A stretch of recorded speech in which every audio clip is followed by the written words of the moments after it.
स्वागत है आपका PLL न्यूज़ में। आपके साथ मैं हूं शादाब काज़मी और अभी मैं अपने बगल की जो तस्वीर है वो भी आपको दिखाना चाहूँगा। कैमरा पर्सन से मेरी ये रिक्वेस्ट है वो कैमरा इधर घुमाएं और दिखाएं। मेरे बगल में मौजूद हैं, क्या नाम है आपका? समायरा नसीक। समायरा नसीक नाम है इनका।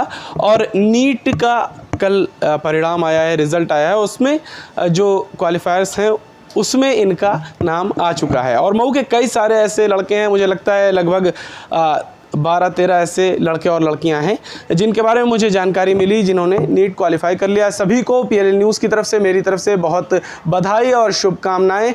और यहाँ मऊ के लिए एक गर्व और फ़ख्र की बात ये भी है, जहाँ कभी किसी ज़माने में मऊ शिक्षा के क्षेत्र में काफ़ी पिछड़ा था, वहीं अब जो भी बड़े एग्ज़ाम होते हैं, उनके परिणाम आते हैं, उसमें मऊ के छात्र छात्राओं के नाम ज़रूर शामिल होते हैं।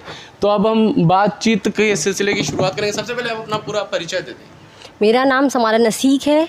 मेरे वालिद साहब का नाम शकील अहमद साहब है। मेरी अम्मी का नाम शबनम परवीन है। जी। आप अभी आपने क्वालिफाई कर लिया नीट, कैसा महसूस कर रही हैं और कितना कठिन था ये सफ़र?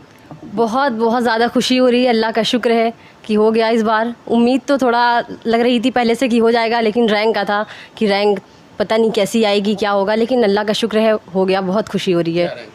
रैंक है मेरी 13,950 AIR रैंक।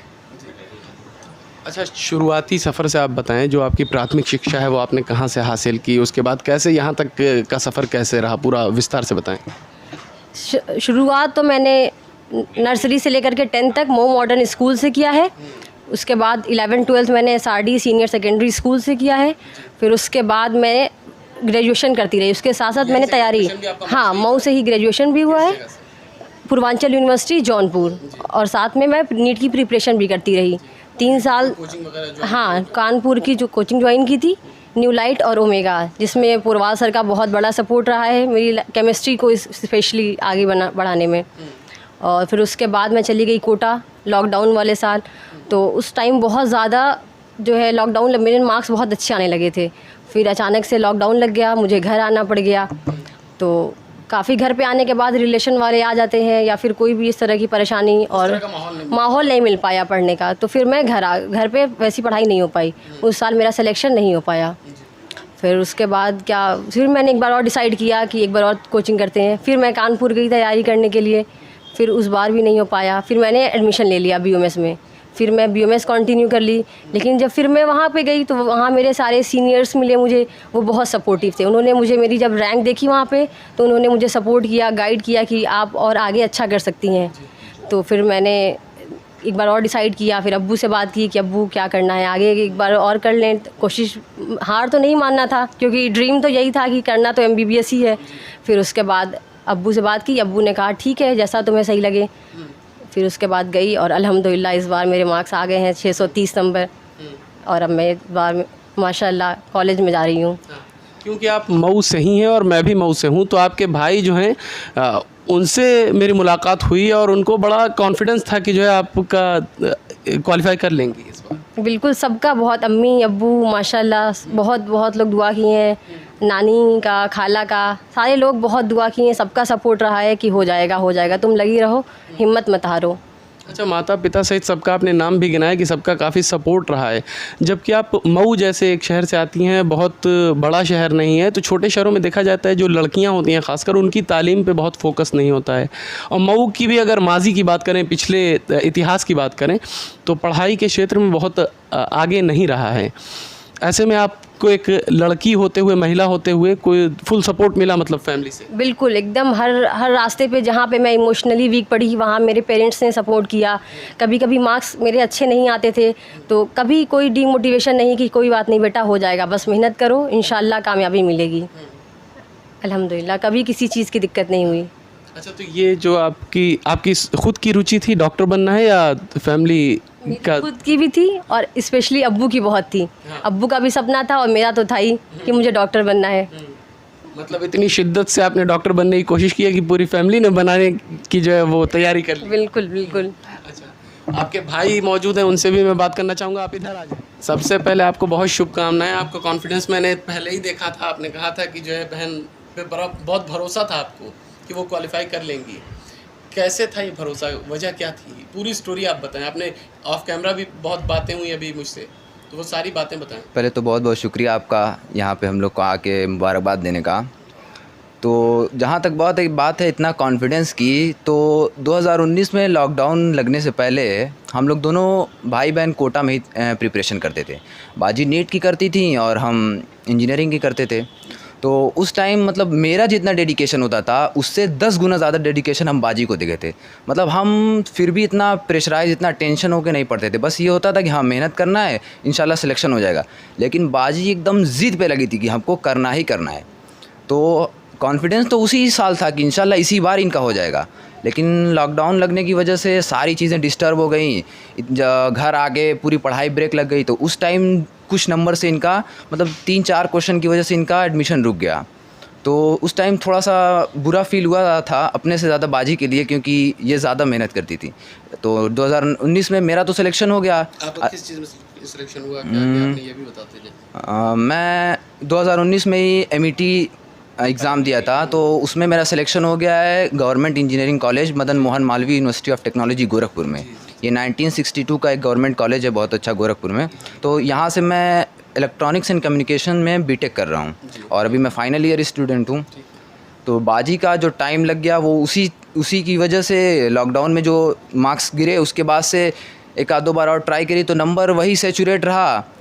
तो फिर अब्बू लोग मतलब फैमिली वाले ने ये सोचा कि BUMS में एडमिशन दिला ही देते हैं क्योंकि ज़्यादा टाइम हो गया है। लेकिन फिर बाजी का फिर भी मुझसे बात होती थी तो बाजी कहती थी कि मन नहीं मान रहा है यार, हाँ मन नहीं मान रहा है, हमको करना है।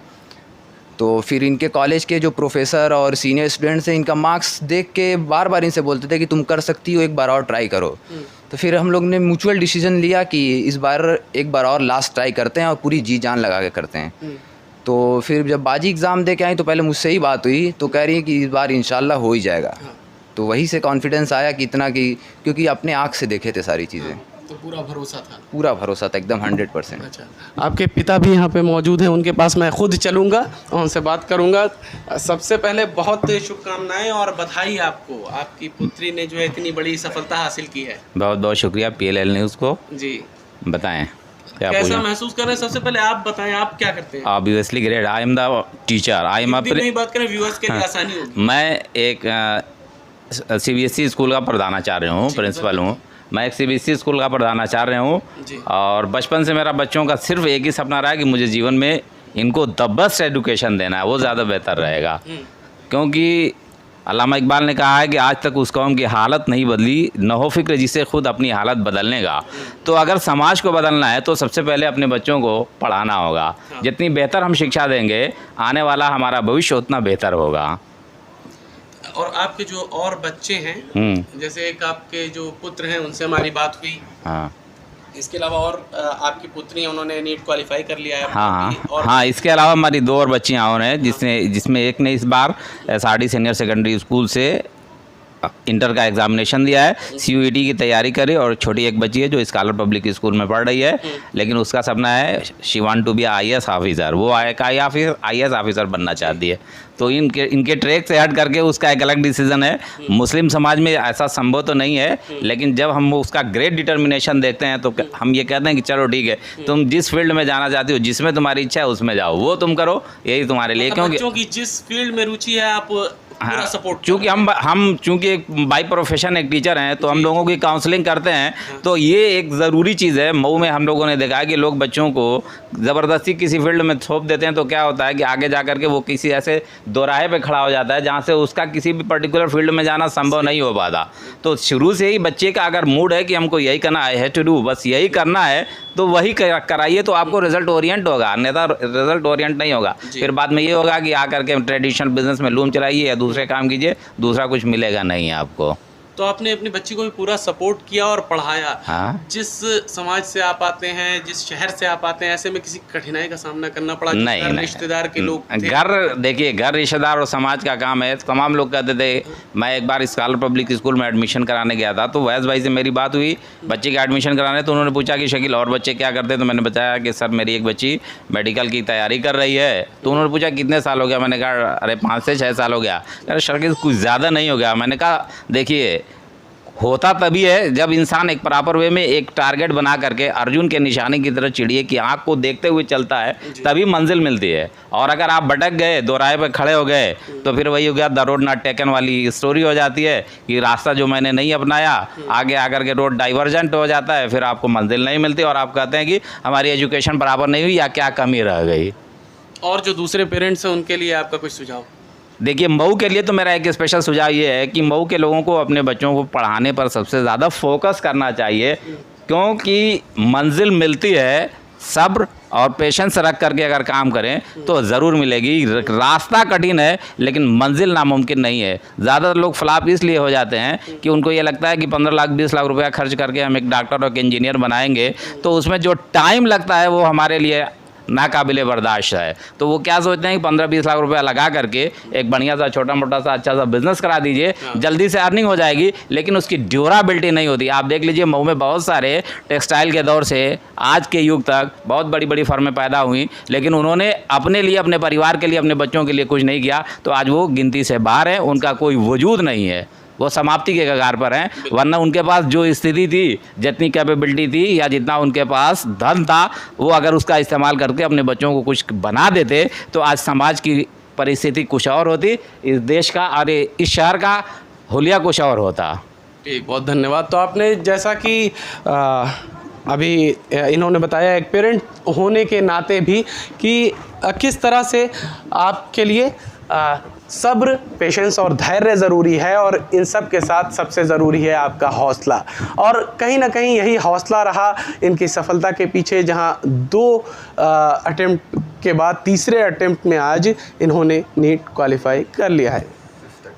5th अटेम्प्ट है, तो 5th अटेम्प्ट में लेकिन इन्होंने धैर्य नहीं छोड़ा। बड़ी बात यह है, पेशेंस लगातार बनाए रखा, और जिसके बाद इन्हें आज सफलता मिल चुकी है। तो इससे आपको भी सीख लेनी चाहिए। और जो ऐसे पेरेंट्स हैं जो हार मान जाते हैं, जो ऐसे बच्चे हैं हार मान जाते हैं, उन्हें इन्हें देखना चाहिए और इनसे सीखना चाहिए। वीडियो अच्छा लगा हो तो इसे लाइक और शेयर ज़रूर करें। चैनल पर नए हैं तो चैनल को सब्सक्राइब कर लीजिए। धन्यवाद।